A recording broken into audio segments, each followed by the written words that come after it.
Hey guys, just thought I'd do a quick video. I'm trying to do more really chill videos or more videos that actually just encounter mixed mediums because I realize if you watch my last video, you'll know that I basically spent a long time um, just trying to make my channel look a certain way, and to be honest, didn't fucking get anywhere. So what am I gonna do now? I'm just gonna try things.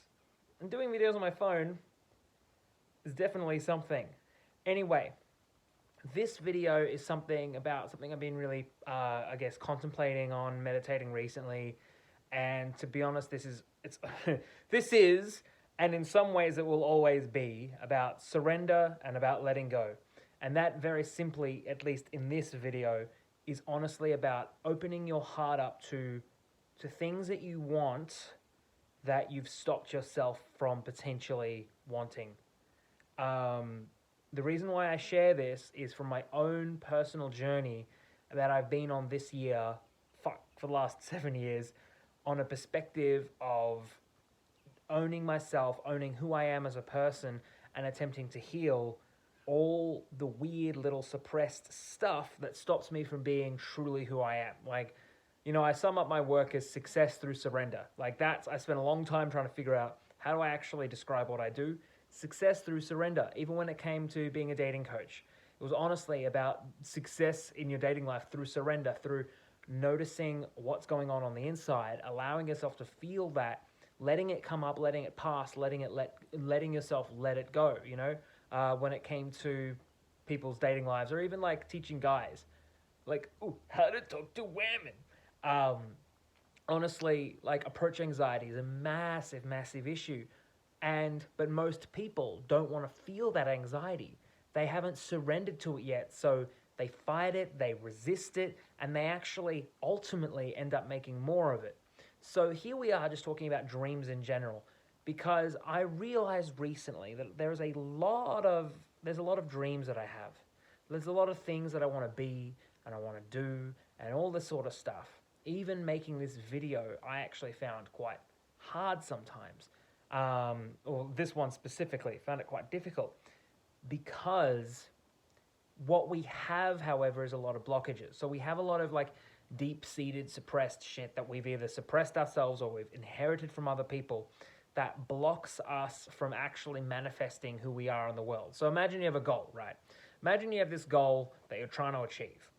And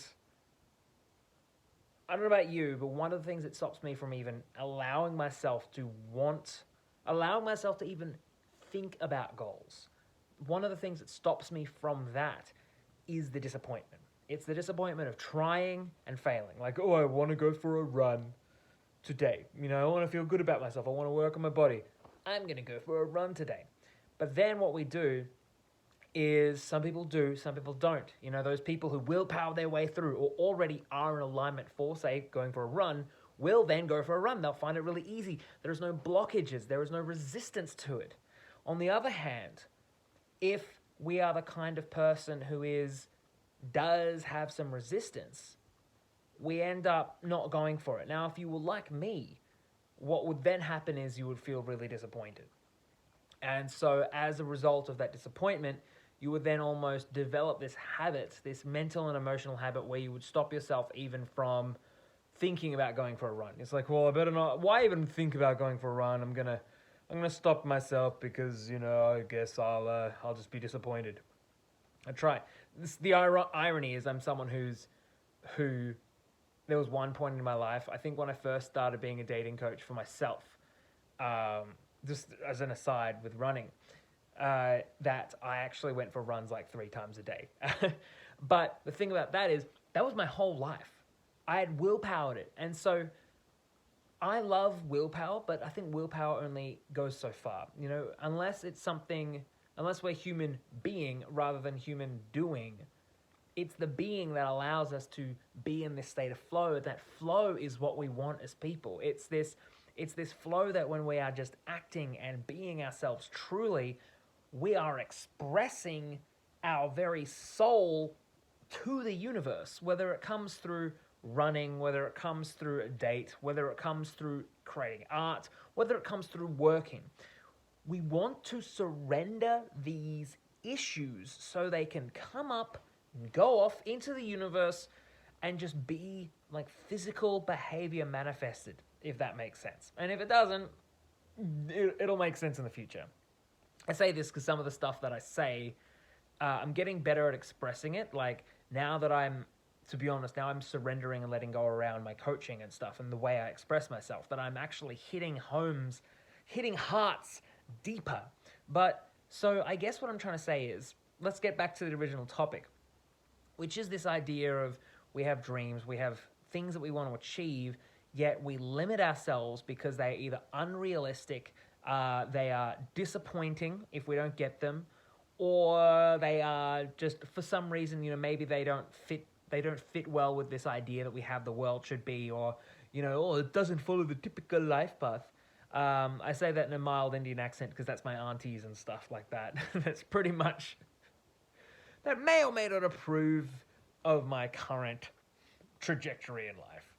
I'm half Indian, if that wasn't obvious enough. So the thing though, however, that I've really learnt this week and that I really want to just hammer home in this video is the idea that we must let go of being disappointed. We must let go of being sad. We must let go of just being all the blockages that stop us from even dreaming in the first place. Let's get rid of the actual goal just for a second. Let's say your goal is to go for a run. I like using that because I'm really thinking about going for a run today. Let's get rid of actually doing the goal. This is just purely about dreaming. Can you allow yourself to dream by letting go of the disappointment? So how do we let go of the disappointment? We surrender to it. We let ourselves feel fully disappointed. We let all the times that we have felt disappointed and we have stopped ourselves from being disappointed come up, and we allow ourselves to feel that pain in a safe environment. Please. But that's the fucking truth. I talk a lot about letting go, but I haven't really been talking about how to let go. And that's the thing I want to get here. It's through surrender. It's through letting yourself feel the very thing that more often than not we have stopped ourselves from feeling. And if that's too hard, how do you feel about the thing? If you feel like, I feel disappointed and I hate feeling disappointed, can you allow yourself surrender to that hatred of feeling disappointed? Can you surrender to that disappointment in feeling disappointed? I did this video the other week. It's like, are you stressed about being stressed? It's like, well, you got to surrender to being stressed about being stressed before you can even deal with the stress. It's we humans, we add layers, and I talk about this a lot. Layers upon layers upon layers upon layers upon layers upon layers upon layers. And to be honest, as in my own journey, as I've surrendered to these feelings of disappointment, it's almost like my dreams, these things that I've blocked myself mentally, have come up and have manifested themselves in my own behavior without me even realizing. That's what I love. I call it automatic action. It's when we do things that are automatically aligned for our goals. Even if we don't get the result right now, because some things take time, If you want to start a business, sometimes it takes time. If you want to lose weight or whatever, sometimes it takes time. There's a lot of stuff I do want to share about the whole weight loss via meditation stuff.